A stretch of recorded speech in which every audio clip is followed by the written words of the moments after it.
today I want to see if we could go through what I consider the 9 most important components of marketing.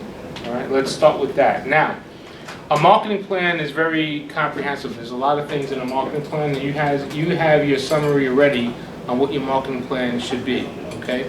And we're going to look at that again as soon as we come back from our first break. But every marketing plan should have 9 basic components. So what I want to do is discuss those 9 basic components in the plan. What is the first thing you need for a marketing plan? The first thing we need for marketing. What is the first thing we need for a marketing plan? Research. Research, that's good. Hold that thought. No, before we even get to research, what's the first thing we have to get to? Summary or abstract? Say that again? Summary or abstract? Okay, that's good too, but hold that. Even before we get to any of that. An idea. Yeah. Oh, there you go. Now we're talking, right? An idea, a product or a service, all right? That's perfect. Okay, so product, and they gave me new markers, so I'm going to have to give them a test here, and you can see how well they're working. I guess I got to work it out here. A product, or in this case, a service, right? So when we talk about product or service, we'll interchange that. Most of the marketing we'll look at, we could take product and service and sort of interchange the two of them. Okay, product or service, that's great. Now, what is the important thing about a product or service that a good marketer or an innovative marketer should have? What should it be? You want it to be a little different, right? You want it to be unique. Let's face it, a lot of companies put out Me Too items and they're really not successful. They might take a different strategy with pricing and all that, but we want to try to be unique, okay? So, let's do what we call a USP. That must be Veronica's, right? Yes. Okay. A USP is a unique selling proposition. Unique selling proposition. So what is a unique selling proposition? What does that mean? What do you think? Something that has like a specific purpose or is... Yeah, a purpose or something different, right? So it has to be unique. It has to be different. Think about all the great products and services that are out there right now that are unique and different. That's the USP. So whatever you do, you want to be different. If you notice, I think in some of your comments I wrote back, I told you, make sure you do your research, but make sure you offer something different. Nobody wants the same thing. Got it? Nobody wants the same thing. Okay? After we have the product or service, what else do we need to do? So your question is, how do we make something different? We could do different things by making it different easily. Sometimes we could just change the color. That will make it different, right? Sometimes we could change the features. That will make it different. Sometimes we can completely come up with something completely new and innovative that will be unique and different. Make sense? Yes. So it could be, you don't have to differentiate yourself. That's called differentiation. You don't have to differentiate yourself by coming up with something completely new, but you could adapt to something. Think about all the great products out there that all they did was change a little bit here, a little bit there, and they still have success in the marketplace. So you don't have to be that unique. But on the other hand, look at the Apples of the world, right? Look at the soda beverages companies out there. I mean, you know, Coke, Pepsi, Publix, I mean, they're all basically the same, right? Sugar water, more or less. So you don't have to be so different, but you need to be different so that you can position yourself in the marketplace. That's going to be important. Okay, so the first key component we need when we want to start a marketing plan is a product or service, and we need to be different, okay? Good. Most of us have that already as of this weekend, right? Okay. 2, what's the second thing that we should have or should know about? Our client base? Okay, good. Client base. What are we calling client base? We're calling that target, right? Our target market. Okay, good. So our target market, that is absolutely perfect. Now, why is it important to know your target market? This is the who of what we're marketing to, right? Why is it important to know your target market? How can you make a marketing plan if you don't know who you're marketing to? Exactly right. You have a great product, a great service, but now who are you going to sell the product to? Who needs it? Who needs it, right? Market is defined by the group of Yeah, buyers. that's It's a group of exactly buyers. right. It's a group of buyers. So Need someone we'll buy. discuss the target and we'll discuss the focus. And let me tell you something really important here. That's why target market's important. I tell you I tell you this because you'll be surprised how many companies are out there right now, and all they do is they just start throwing a ball up against the wall to see if they hit something. They have no idea who their target is, and if they have a small idea, it's completely not right, right? So if you don't know where your target is, how do you know if you're hitting it?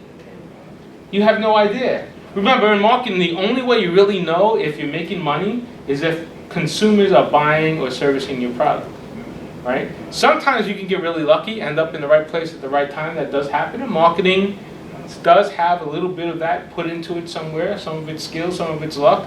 But if you don't know where your target is, you have no idea how to throw or where to throw the ball, or how to adapt yourself to the marketplace. Make sense? So that's why target market is very, very, very important. Okay? So understand that. All right, good. So we have product and service, and now we have target market. What's another component, another part of the marketing plan that we have to have? To know your competitors. Competitors, good. So you have to know your competition, right? Because I tell everybody I meet, no matter what type of product or service they have, no one has been waiting for them to show up, right? I meet companies coming in from Spain, from South Africa, from Brazil, and they say our product is the best in our country. I said, that's fantastic. I'm really happy to hear that. But I have to tell you, no one here in the US has been waiting for you to bring your product here. No one's waiting for you to show up. So you have to understand the competition will make sure that you're not going to have an easy go at it here, especially in the US market, right? So you need to know your competition. All right, so we're going after the competition now. As Adam said, the competition is out there. They are waiting for you to come into the marketplace, right? No, not really. They're doing their business. If you come into the marketplace and you start bothering them, or you start taking away market share, then they'll start noticing you. And then they'll go after you depending upon the size of the size of the business that they are versus you. If you really become problematic in their marketing scheme, right? But it's not just knowing the competition's out there, because we know the competition's out there. The question is knowing what about them. We need to understand them, know their strengths, weaknesses, opportunities, and threats, right? So here's what we do. We'll call this our little, and this could be our 4. This is our micro analysis, right? And in our micro analysis, we're looking at SWOT, S-W-O-T. Remember that from last week? We talked about it. Strengths, weaknesses, opportunities, and threats. We need to examine ourselves. So I like to draw a little grid here, okay? You don't have to draw this grid or put it into your marketing plan. I do this because it helps me to line things out a little bit. So me, and then I take the competition, right? Competition number 1, competition number 2, competition number 3. Make sense? And I identify at least 3 points for each: a strength, a weakness, an opportunity, and a threat. Remember that strengths and weaknesses are internal, opportunities and threats are external. So if you see strengths from the competition, maybe you can battle strength versus strength. If you see weakness, maybe you can move against their weakness. So this gives us what we call a market opportunity analysis, so we're able to understand what's out there from a competition point of view. Make sense? Okay.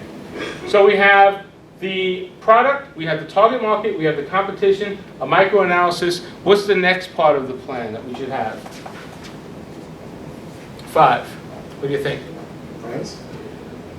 Price is good, but I want us to hold that. That's going to be a little further on. There's one more piece. We took a look at the competition and the micro-analysis. The next thing we want to look at is the macro. Okay? So if we look at the macro now, the macro is a term that I coined called I slept. You might see it in the book as LPEST. And we're looking at internet, social, legal, economic, political, and technological advances, right? Logical, there's a G there. Okay, advances. So how does the internet affect your business? It affects your business in all kinds of ways. How does the social environment, society, and the social norms or abnorms? How does the legal environment, the economic environment, political environment, technological environment, not technology the way we know it on our phones and iPads and all that stuff, but technology to advance the way we're making or selling product these days. There's an incredible new movement out there right now. I was actually spending the weekend researching this. There's something called 3D printing. Have you guys heard of that yet? Okay. 3D printing, it's a printer that actually prints or makes something out of plastic. Think about a Barbie doll or a pen, very small objects right now they're doing. So if you can design it on a design software, which by the way you can download for free or buy one for $100, you can actually upload it to a 3D printer and they would actually make it for you. You know why this is incredible? When I started a few years back, if we needed to do a prototype of a product, it would take us maybe 2 months, sometimes 3 months, 4 months, and thousands of dollars to make a prototype. And if we couldn't make it here in the US, over the last few years, we sent it abroad, we sent it over to China.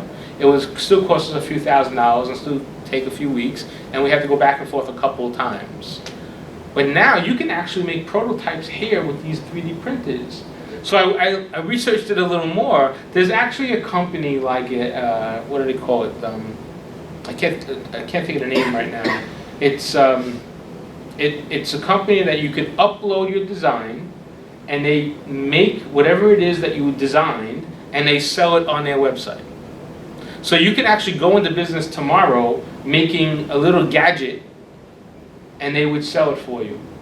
It's incredible. It really is incredible. Is it similar to Cafe Press? Yeah, better, but you're making stuff. You're not printing stuff. You're actually making things. So I think it's Shockware or Shockwave. I'll look it up. But this website, you upload the design, and it's incredible. So you have women making jewelry, different things. A guy invented something for an iPad, for an iPhone type of thing. And you don't have to send it off to production anymore. You can actually make it right here. This is changing the way entrepreneurs and businesses are going to be doing things. If I can buy one of these 3D printers, and by the way, you can buy one at your house. Right now, they're starting at about $3,500. Now, you might say that's a lot, but not if you go into business for yourselves and you can figure out what to make, right? But you can send it up to these other companies and they print it by per piece. I can tell you, if you send an order to China on anything you want, the minimum order is like 10,000 pieces, no matter what you do. And you got to pay up front sometimes. Here you can do onesies and twosies and threesies and make all kinds of crazy things, from bracelets to all kinds of things. So if you got a little gadget, I'm trying to come up with, I have a couple ideas. Especially all this promotional things, Yeah. like when you had an event and you want to do all this, yeah. that's You do, marvelous. you make it. So I'll share the website with you, I'll find it. Okay, so technology is going to change business, and that's technology, that's part of it, right? The advances of ways we do things. Okay, so here's what we have so far. We have the product or service. We know we're making it different. We have a target market, we're defining it, we're understanding who they are, where they are, how to get to them. If the target market is growing, what the trend is, right? Because we want to be involved with a market that's growing. We have to understand the competition. Do a SWOT analysis, not just on ourselves, but also on the competition. Understand their weaknesses, their strengths, their opportunities, their threats. And then we can position ourselves against the competition. Then we do a microanalysis, understand how the internet is affecting us, the society, social norms or abnorms, legal, economic, political, technological advances. How does this all affect our business? Okay, good. Now, let's get to price. Okay, that's a good one, right? Price is pretty important. Oops. You guys remember the 4 Ps, the marketing mix? What's the 4 Ps? Price, promotion, Price, product, product, what's the last one? people, No. Place. Place, perfect. Okay, so we have product, right? And we have price on here so far.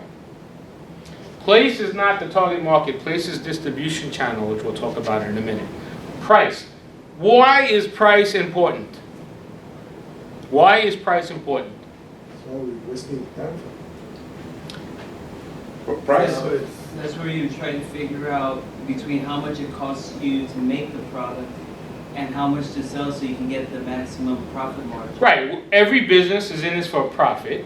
If you don't have the right price, you're not going to sell your product or service. right. And it's clear that everyone wants to maximize the price based on the value perception by the customer, by That's very key, right? So your price has to be in line to what the perception of the consumers are. So it, competitive to the market, right? Yeah. Good. We just covered the 3 C's of price. What are the 3 C's of price? Give them to me again. cost. Cost, right? You brought cost up, right? Competition. Competition, perfect. And the last one, someone said it. You said it. Perception for the, Value or whatever. to who? To the consumers, right. There you go, perfect. So, price, in order to do, to come up with a perfect price, and we'll spend a lot of time with pricing, you need to know your cost. You can't sell things for more than what it costs you, right? You can, but I think you'll be out of business a lot faster than most people. You need to know the competition because you cannot be too overpriced or even too underpriced, unless of course that's your strategy, which we could talk about that too. And then you need to know the consumers because guess what? We know as consumers how much things should cost. Right? Remind me, when we get the price, I'll talk to you about my hamburger story and then the cost of a hamburger. We'll discuss that. But we have an idea of what things should cost. So you have to consider cost, competition, and consumers. So price has to be inside a marketing plan. Okay, a 7th point or a 7th section in the plan has to be what? Think of the other P. What other P are we missing? Place. So what is place again? Channels of distribution. Channels of distribution. How are you going to get your product to market, right? How are you going to get your product to market? So, if I am the manufacturer here, and the consumer is down here, manufacturer to consumer, what are the ways a consumer gets a product? What's one way? Say it again? Retailers. Retailers. Okay, good. So retailers, right? Okay, good. So a manufacturer could get it to a retailer could get it to a consumer. What's another way? Ordering Online. Say again? I can order online. Online? Okay, so what is that? Direct, right? Okay, good. So we could do it direct. That's another way, right? Good. What's another way? Wholesalers. Wholesalers. Wholesalers, right? Give it to retailers. Wholesalers would be distributors, same thing. Right. Wholesalers, distributors, give it to retailers that get it to the consumers. So those are the 3 major ways. The last one, a lot of people don't know, but you can also have an agent, right? And an agent could get it to a wholesaler or a retailer and then to the consumer. So that's the place. That's the 4 distribution channels that we have. Now this is for a product. For a service, generally speaking, a service is direct in most cases, right? So your distribution channel will be the physical place of where you're offering that service, the people in between the manufacturing of the service and the consumption of the service. So let's say if you're a restaurant, between the people between the chef and you will be part of the distribution channel. Does that make sense? Because if they break down, you get a bad meal. And sometimes that happens, right? Okay, so again, for review, the key components that we need in a marketing plan all the time are we need to start with a product or a service. It needs to be unique, needs to be different. We need to have a target market to make sure that we know who we're marketing our product to. We need to understand the trend of that marketplace. Is the trend growing? Because we want to be in a growth trend, right? Then we have to understand the competition. understand the competition means doing a SWOT analysis on the competition, including yourself. So you can position yourself in the marketplace against the competition. Know what the strengths, the weaknesses, opportunities, and threats are of yourself and of the competition. Then we have the macro environment. Understand how the internet, social environment, legal environment, economics, political environment, and the technologically advances, how do they affect your business or will affect your business?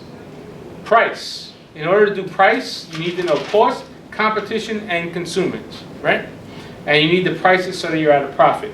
Then we have place, the distribution channels. How do we get our product to market from manufacturing to the consumer? Okay, good. Give me an eighth one. What's an 8th point that we need?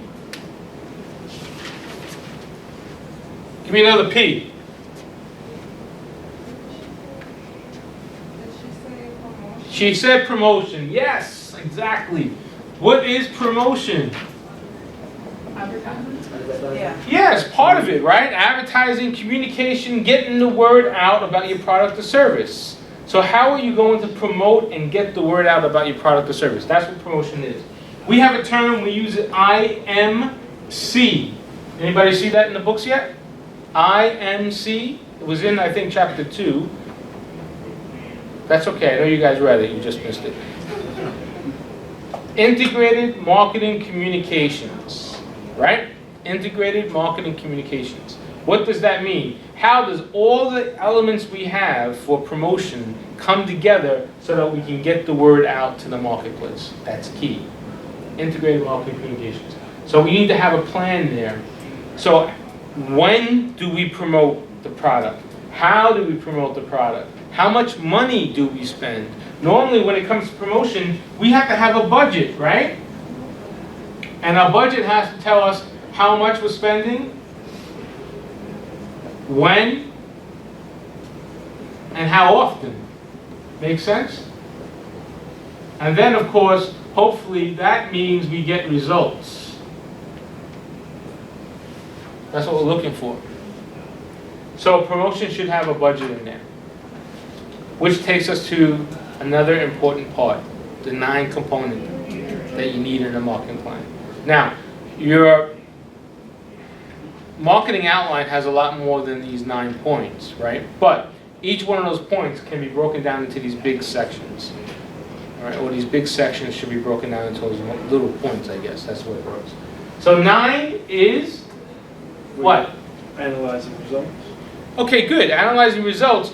But why are we in business? Well, why are we in business? We're in business to make a profit, right? So we need to have a forecast, which is part of the results. We need to have a forecast in here that's going to tell us how much money we're making. So in marketing, what we like to do is do a 3-year. 1, 2, and 3. Now, your accountants are going to hate me for this, but what we like to do is bucket it in big buckets so we don't have to go too financial, too deep in the financials. The first line that we use is revenue. Make sense? How much sales, how many products are we selling? Revenue. After we have revenue, what do we have to do? We have to take out things, expenses. Let's just break it down into a couple of buckets. What is the number one expense we have to take out if we're doing a product? What do we call it? Fixed costs. COGS, right? Cost of goods sold. Yeah. Okay. So we take out our COGS. The next thing we have to take out would be what? The people, Overheads. the overheads, all that stuff. I'm going to lump that into what we call SG&A, which is selling and general administrative expenses. SG&A, okay? Very simple. And then, because this is a marketing class, I want to straight line or itemize one item. What item is that? We're going to spend money on what? On marketing, yes. Okay? So those are the 3 things that I want to really separate. Yes, you need total cost, and total cost is a combination of your fixed cost and your variable cost, right? That's your total cost. That gets buried somewhere in these COGS, or COGS could be variable or fixed, or this SGA, or even marketing. But for marketing plan, we should just have the breakdown of the product, more or less, and the selling expenses or the SG&A that's tied into all that. That makes sense? So, let's say our revenue is, once we back out all that, the result is what? Your gross profit, right? Okay. So, let's say we make $1,000 in year one, $1,000. Our COGS, cost of goods sold, generally speaking, are going to run about 50%. We're going to straight line it right now. So if we use 50% as a number here, that means you're going to have $500 in expenses in COGS, right? Everybody see that math? Okay. Your SG&A shouldn't be more than 10% on any given day. Sometimes it's 15, sometimes it's 5, but no more than 10. If you use 10%, that's going to give me $100, right? Marketing. How much do you want to spend on marketing?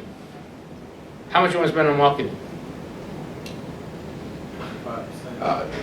To remind him of my profit, I need to guarantee that I'm going to be profitable. Okay, so give me a number. What percentage?